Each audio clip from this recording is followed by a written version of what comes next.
Hi everyone. Okay, the first thing I want you to do is get a piece of paper or a paper plate, a bit of card, and on one side, can you draw a happy face? And on the other, a sad face. So pause the video and do that first. Okay, great. I'm going to read a couple of statements and I want you to decide, does that make you happy or does it make you sad? So the first thing is that this Tuesday is Pancake Day. So does that make you happy or does that make you sad? Or maybe somewhere in between. Okay, the next one is today, Sunday the 14th, is Valentine's Day. So does that make you happy or does that make you sad? Okay, the next one is it is 314 days until Christmas. Happy or sad?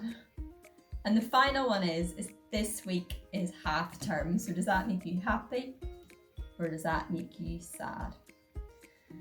You know, thinking about the future sometimes makes us happy, sometimes makes us sad, sometimes makes us worried, sometimes excited. There's all sorts of things that we think about that are coming up. But often we just don't know. We don't know exactly how the future is going to unfold.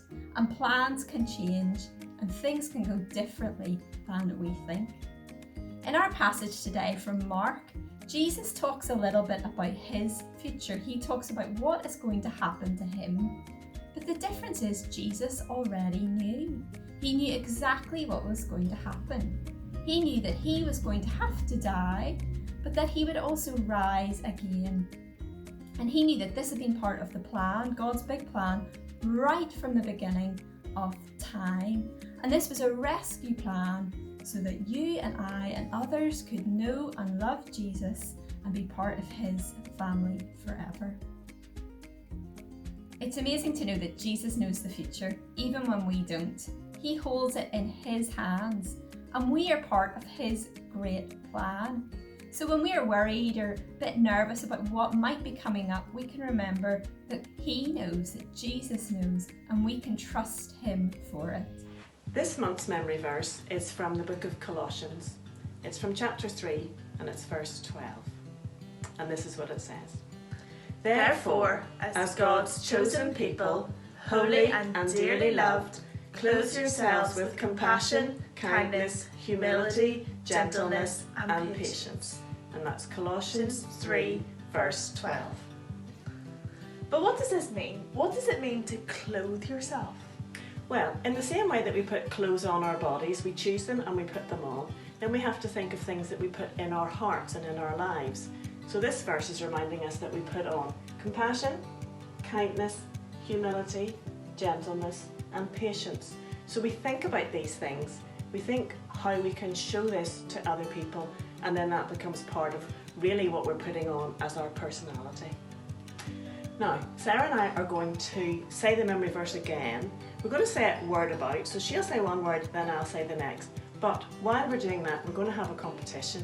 And the competition is to see who can put on the most clothes while we're saying the memory verse. And whoever puts on the most clothes wins. I think I'm going to win. Well, I don't know. Slippers off. Get ready. Okay, you can say the first word to start there. Therefore, As God's chosen, people holy, and dearly, loved, clothe yourself with compassion, kindness, humility, gentleness, patience, and patience, Colossians chapter 3 verse 12. Okay, I think you won. Will we count how many pieces of clothing we have on top of our clothes? 1, 2, 3, 4.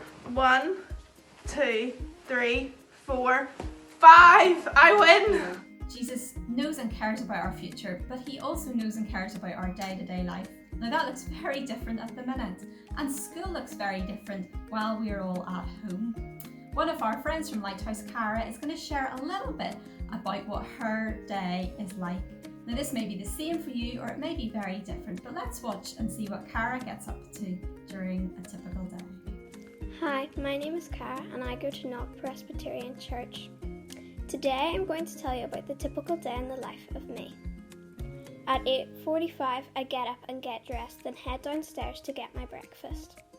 At 9:30 I have to go on my first collaborate call, a type of Zoom my school use. My teacher explains the literacy for today and the collaborate usually ends around 10 o'clock. Then my work begins. Once I've finished my literacy, usually around 11:30, I can do what I like for a bit. Either go on my iPad or play in my room. Then at 1 p.m, I have to go on my second collaborate call. On this call, my teacher explains the maths and some other small activities such as PDMU, World Around Us, or art.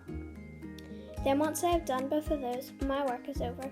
My teachers always remind me to get lots of exercise and to read. They don't really have to, as nearly every day I try and walk my dog Lewis with my family. I also read every evening, around 30 minutes, because I love to read so much. And that's when my day comes to a close. I hope you enjoyed listening to what I do every day. Also, remember that God is with you every second, even in hard times like lockdown. Thanks, Cara, for sharing a little bit about what your day looks like. I know it's very different from what it normally looks like when we are not in lockdown.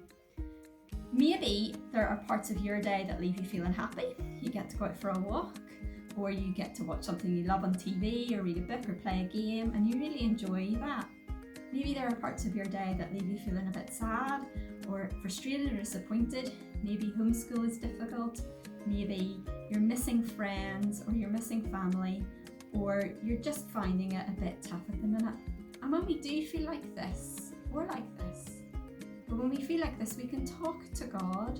He knows and He understands and He cares. And we can talk to our family and we can ask them to pray with us so that we know God's love and care and presence. And let's pray for each other in Lighthouse as well, that we will all know God very close to us in these next days and weeks ahead.